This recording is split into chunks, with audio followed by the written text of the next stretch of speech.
नमस्कार दोस्तों आज की इस वीडियो में अपन बात करने वाले हैं कि राजस्थान सरकार वित्त विभाग द्वारा सरकारी कर्मचारियों का जो डीए है वो 58% से बढ़ा के 60% कर दिया गया है। तो आप IFMS 3.0 पोर्टल पे जो 2% का डिफरेंस का है वो डीए एरियर किस तरह बनाएंगे, इसी के बारे में आपको कंप्लीट प्रोसेस बताऊंगा कि IFMS 3.0 पोर्टल पे आप बढ़े हुए डीए का डीए एरियर बिल किस तरह बनाएं और आपके डीए के अमाउंट को जीपीएम में आपको किस तरह जमा करना है।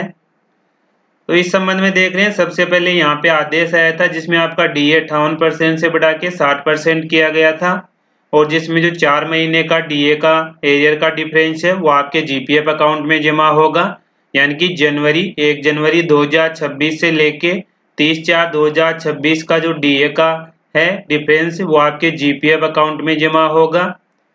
और जो आपको नगद मिलेगा वो 1 मई 2026 की जो आपको सैलरी मिलेगी, मई की सैलरी जो आपको जून में मिलेगी उसके साथ आपको नगद मिलेगा। तो IFMS 3.0 पोर्टल पे आपको डीए एरियर बिल बनाने के लिए सबसे पहले आप IFMS 3.0 पोर्टल डीडीओ लॉगिन कर लेंगे। डीडीओ लॉगिन करने के बाद यहाँ पे आपको डेज सेलेक्ट करना है। डेज सेलेक्ट करने के बाद यहाँ पे आप देख रहे हैं कि जैसे ही आप यहाँ पे IFMS 3.0 पोर्टल पे एम्प्लॉय मैनेजमेंट सेलेक्ट करते हुए आप डैशबोर्ड पे आएंगे तो यहीं से अपन अपना डीए एरियर बिल बनाएंगे। यहाँ पे आपको बिल्स का ऑप्शन मिलेगा, बिल्स वाले ऑप्शन में आपको डीए एरियर बिल का ऑप्शन मिलेगा। डीए एरियर बिल में आपको दो तरह के ऑप्शन मिलेंगे, एक तो मिलेगा ऑटो डीए एरियर प्रोसेस, दूसरा मिलेगा डीए एरियर मैनुअल। अब डीए एरियर बिल आपको मैनुअल बनाने से पहले सबसे पहले आपको यहाँ पे वर्क फ्लो कॉन्फ़िगरेशन में जाके रोल असाइन कर लेना है। अगर आपने ऑलरेडी रोल असाइन कर रखा है तो आपको बिल्स वाले ऑप्शन में जाना है।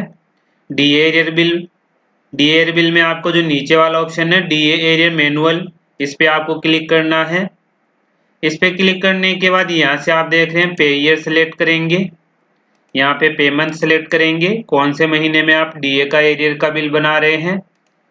यहाँ पे आपको पे कमीशन 7 सेलेक्ट करना है। अब आपको डीए रेट यहाँ पे सेलेक्ट करनी है, आपको यहाँ पे सभी तरह की डीए रेट मिलेगी। आप यहाँ पे डीए रेट सेलेक्ट करेंगे, डीए एरियर पे कमीशन 7 जनवरी 2026 वाला सेलेक्ट करेंगे क्योंकि जनवरी 2026 से आपका डीए है वो 60% कर दिया गया है।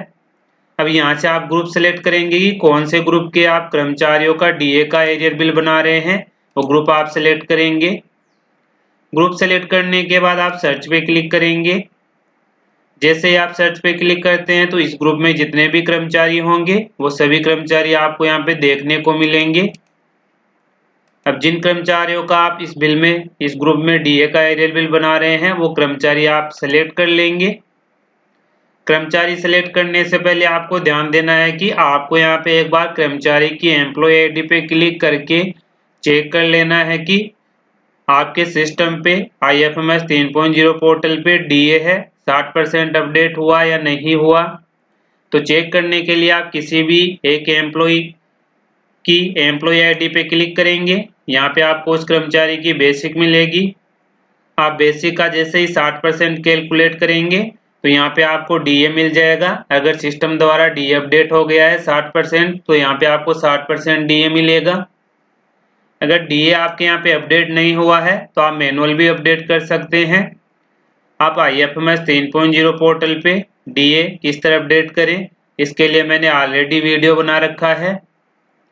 अब यहाँ पे देख रहे हैं कि जिन कर्मचारियों को आपका डीए का एरियर का बिल प्रोसेस करवाना है वो कर्मचारी सेलेक्ट करने के बाद आप जैसे ही नीचे जाएंगे तो यहाँ पे आपको नीले कलर में इनिशिएट का ऑप्शन मिलेगा। आप यहाँ पे इनिशिएट पे क्लिक करेंगे। जैसे आप यहाँ पे इनिशिएट पे क्लिक करते हैं तो ये आपको कंफर्म करवाएगा, आपके सामने सक्सेसफुली का मैसेज आएगा, यानी कि आपका डीए का एरियर बिल यहाँ पे सक्सेसफुली प्रोसेस हो चुका है।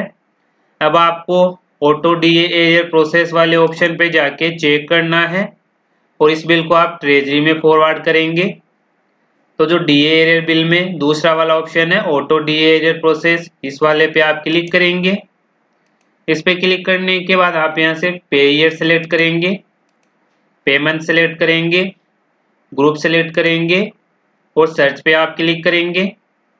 जैसे आप सर्च पे क्लिक करते हैं तो यहाँ पे देख रहे हैं कि आपको बिल नंबर मिलेगा, ग्रुप का नेम मिलेगा, टोटल एम्प्लॉय मिलेंगे कितने हैं इस ग्रुप में, ग्रॉस अमाउंट आपको मिलेगा, नेट अमाउंट आपके 0 आएगा क्योंकि आपका जो डीए का 2% का डिफरेंस जो आपका डीए एरियर बिल बना है वो सभी कर्मचारियों के जीपीएफ अकाउंट में जमा होगा, चाहे वो कर्मचारी जीपीएफ 2004 का हो या जीपीएफ का हो। तो जो डीए का डिफरेंस है वो सभी कर्मचारियों के जीपीएफ अकाउंट में जमा होगा। यहाँ पे आपके नेट अमाउंट 0 आना कंपलसरी है। केवल जो कर्मचारी रिटायर्ड हो चुके हैं उन्हीं को डीए का नगद भुगतान किया जाएगा, बाकी के सभी के जीपीएफ अकाउंट में जमा होगा जो कि ऑटोमेटिक यहाँ पे आएगा। अगर आपके यहाँ पे नेट अमाउंट 0 नहीं आ रहा है, किसी कर्मचारी को नगद मिल रहा है, तो उस केस में आपको उस कर्मचारी की सर्विस डिटेल और पर्सनल डिटेल आपको अपडेट करनी होगी। उसके बाद ही आप डीए का एरियर बिल प्रोसेस करवाएं। अब यहाँ पे आपको स्टेटस मिलेगा bill not forwarded to treasury. अब आपको ट्रेजरी में फॉरवर्ड करने के लिए सबसे पहले आप बिल नंबर आ रहे हैं उस पर आप क्लिक करेंगे। उस पर क्लिक करने के बाद आप यहाँ पे व्यू रिपोर्ट पे क्लिक करेंगे।